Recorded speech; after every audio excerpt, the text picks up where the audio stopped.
नमस्कार।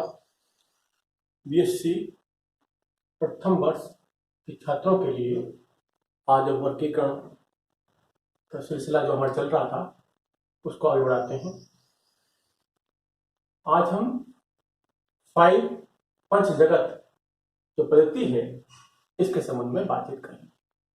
तो पुराना हमारा जो वर्गीकरण का जो पैटर्न था वो 2 किंगडम पद्धति पर डिपेंड करता था, एनिमल एंड प्लांट्स।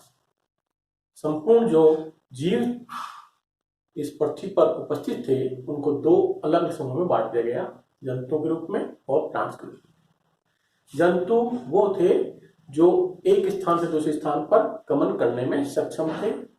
जो प्लांट्स थे वो एक स्थान पर ही स्थिर रहकर अपना जीवन व्यतीत करते थे। प्लांट्स तो फोटो संश्लेषण, प्रकाश संश्लेषण क्रिया के माध्यम से भोजन का निर्माण करते थे, और ये जो एनिमल थे ये उन पर भोजन के लिए निर्भर पाए जाते थे। तो ये जो मुख्य धारा थी जिसके आधार पर ये जो वर्गीकरण किया गया था जंतु और पादपों के अंदर, लेकिन इसमें काफी विसंगतियां देखी गई, और तत्पश्चात जो वैज्ञानिक थे रॉबर्ट एक्स व्हिटेकर, इन्होंने 5 किंगडम स्कीम को प्रस्तावित किया। इसके अंतर्गत जो भिन्न जंतु और पादप थे उनको वर्गीकृत किया गया। इस जो पद्धति है इसका आधार, इसके वर्गीकरण का आधार एक तो कोशिकीय संरचना के संबंध में, एक उसके अंदर जो पोषण पद्धति है, पोषण किस प्रकार से प्राप्त किया जाता है, ये आधार इसके अंदर रखे गए। तो इसके अनुसार समस्त जंतु और पादपों को 5 अलग अलग जगत के अंदर वर्गीकृत किया गया।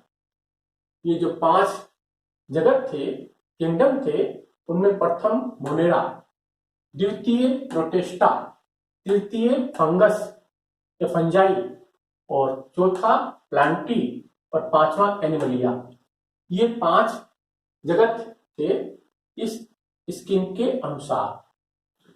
ये जो कैरेक्टर है हमने लिखे हैं, इनके आधार पर हमने इसकी तुलनात्मक अध्ययन किया है जिसका हम अब वर्णन करते हैं। इनकी जो देह होती है, ये जो गुण है देह का, उसके आधार पर इन जंतुओं को किस प्रकार से वर्गीकृत किया उसकी बात हम करते हैं। ये जंतु जो होते हैं पहले वाले मोनेरा, वो एक कोशिकीय प्रोकैरियोटिक जंतु कहलाते हैं, जबकि ये प्रोटिस्टा जो जगत के जंतु होते हैं एक कोशिकीय यूकैरियोटिक जंतु कहलाते हैं।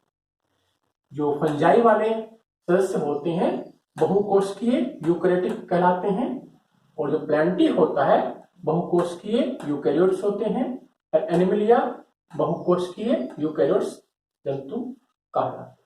तो 2 प्रकार हो गए, प्रोकैरियोट्स एंड यूकैरियोट्स। तो प्रोकैरियोट्स यूकैरियोट्स में काफी अंतर पाए जाते हैं। ये अविकसित प्रकार के हैं, ये विकसित प्रकार के जो जीव हैं वो पाए जाते हैं। तो उनमें क्या क्या डिफरेंसेस हैं, क्या क्या अंतर है, उनकी हम उल्लेख आगे करते हैं। जो केंद्रक है इनका, उसके आधार पर हम इनको अलग अलग जो इनका अंतर है उसको स्पष्ट करने की कोशिश करते हैं। केंद्रक जो जिसके अंदर गुणसूत्र पाए जाते हैं, इनका केंद्रक अविकसित प्रकार का पाया जाता है, जबकि इनका केंद्रक विकसित प्रकार का पाया जाता है। जो केंद्र के अंदर बाहर केंद्र की झिल्ली पाई जाती है, और केंद्र की झिल्ली के अंदर एक केंद्रिका पाई जाती है, और उसके अंदर गुणसूत्र उपस्थित पाए जाते हैं। तो ये संरचना केंद्र की संरचना कहलाती है। तो ये अविकसित प्रकार की संरचना है। यहाँ इसके अंदर केंद्र की झिल्ली नहीं पाई जाती, और केंद्रिका जो केंद्रक में उपस्थित होती है यहाँ, वो भी यहाँ अनुपस्थित पाई जाती है। और जो गुणसूत्र होते हैं, क्रोमोसोम्स होते हैं, उसमें 2 प्रोटीन्स पाए जाते हैं, histone and non histone protein, उनका भी यहाँ अभाव पाया जाता है। तो ये प्रोकैरियोटिक जो कोशिका का केंद्रक है उसके अंदर केंद्रिका झिल्ली, केंद्रिका और हिस्टोन नॉन हिस्टोन प्रोटीन गुणसूत्र पर नहीं पाए जाते हैं, जबकि इन सब के अंदर जो केंद्रक होता है विकसित प्रकार का पाया जाता है। इसमें केंद्र की झिल्ली पाई जाती है, केंद्रिका पाई जाती है, और जो गुणसूत्र होते हैं हिस्टोन नॉन हिस्टोन प्रोटीन युक्त पाए जाते हैं इन समस्त जो जगत के जंतुओं के अंदर। तीसरा जो लक्षण है, इनके जो कोशिकांग होते हैं कोशिकाओं के अंदर, उनकी बात करते हैं। ये जो गोल्जी काय है, माइटोकॉन्ड्रिया है, एंडोप्लाज्मिक रेटिकुलम है और हरित लवक है क्लोरोप्लास्ट। ये जो कोशिकांग होते हैं ये इन प्रोकैरियोटिक जंतुओं में अनुपस्थित पाए जाते हैं। तो मोनेरा जंतुओं के अंदर इन सब का अभाव पाया जाता है। बाकी अन्य जो सदस्य होते हैं उनके अंदर ये समस्त चीजें पाई जाती हैं उनकी कोशिकाओं के अंदर। ये जो Golgi body, mitochondria, endoplasmic reticulum and chloroplast, ये कोशिकांग हैं, ये वो कोशिकांग हैं जिनकी जो बाहरी झिल्ली होती है वो दोहरी सतह वाली पाई जाती है। तो दोहरी सतह वाले जो कोशिकांग होते हैं वो कोशिकांग जिनकी बाहरी झिल्ली दोहरी स्तरीय पाई जाती है वो सबके सब यहाँ अनुपस्थित पाए जाते हैं प्रोकैरियोटिक जंतुओं के अंदर। तो यहाँ ये सबके सब अनुपस्थित हैं, जबकि इन अलग चारों के अंदर ये सबके सब उपस्थित पाए जाते हैं इनकी कोशिकाओं के अंदर। अब ये जो पक्षमाप होते हैं, कशाभ होते हैं, इनकी बात करते हैं। तो इनके जो कशाभ होते हैं वो ठोस प्रकृति के पाए जाते हैं। इनके अंदर जो यूकैरियोटिक कोशिकाएं होती हैं उनके कशाभ के अंदर एक 9+2 का विन्यास पाया जाता है। इनके तंतुकों के अंदर जो इनकी संरचना होती है कशाभ की और पक्षमाप की, उनकी जो संरचना के अंदर तंतु पाए जाते हैं 9+2 व्यवस्था में व्यवस्थित पाए जाते हैं। लेकिन जो प्रोकैरियोटिक जंतु होते हैं उसके अंदर ये व्यवस्था अनुपस्थित पाई जाती है और जंतु अव्यवस्थित रूप से यहाँ तंतु जो होते हैं अव्यवस्थित रूप से यहाँ पाए जाते हैं कशाभों के अंदर और पक्षमाभों के अंदर। ये जो कोशिका भित्ति होती है, कोशिका झिल्ली के ऊपर एक अतिरिक्त झिल्ली होती है कोशिका भित्ति के रूप में, वो यहाँ पाई जाती है मोनेरा जंतुओं के अंदर।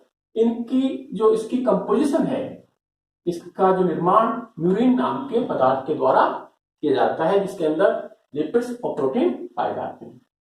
जबकि जो प्रोटेस्टा की जो सेल वॉल होती है, कोशिका झिल्ली भित्ति होती है, उस सेलुलोज से बनी पाई जाती है। ये जो प्लांटी होती हैं उनमें भी सेलुलोज से बनी कोशिका भित्ति पाई जाती है और एनिमलिया के अंदर कोशिका भित्ति अनुपस्थित पाई जाती है, केवल कोशिका झिल्ली ही पाई जाती है। अब ये जो पोषण के प्रकार हैं, ये पोषण किस किस प्रकार से प्राप्त करते हैं उनकी चर्चा करते हैं।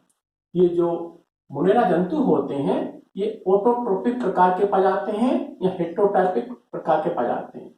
स्वपोषी रूप में पाए जाते हैं, लेकिन इनका जो भोजन बनाने का तरीका है वो फोटोसिंथेसिस से डिफरेंट होता है। इसे बोलते हैं कीमोसिंथेसिस।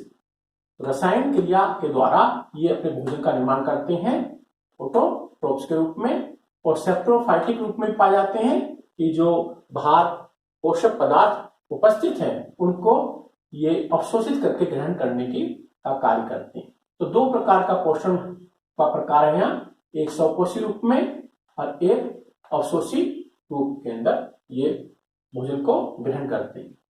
तो प्रोटेस्टा जंतु होते हैं उसमें भी स्वपोषी रूप का जो पोषण है वो पाया जाता है, लेकिन यहाँ प्रकाश संश्लेषण क्रिया के द्वारा ये कार्य करते हैं।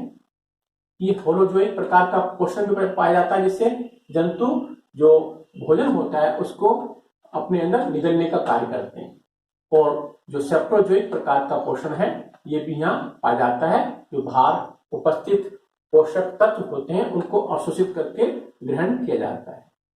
यहाँ जो होता है केवल जो फंजाई जगत के जंतु होते हैं केवल सेप्रोफाइटिक जो पोषण बाहर उपस्थित है कोशिका से बाहर या देह से बाहर उसको अवशोषित करके ग्रहण किया जाता है। ये जो प्लांटी होता है इसमें जो पोषण का जो प्रकार है स्वपोषी प्रकार का पाया जाता है, ऑटोट्रोपिक प्रकार का पाया जाता है और प्रकाश संश्लेषण क्रिया के माध्यम से ये भोजन को बनाते हैं। ये जो एनिमलिया होती हैं उनमें होलोजोइक प्रकार का पोषण पाया जाता है, ये जो भोजन है उसको निगल कर ग्रहण करते हैं।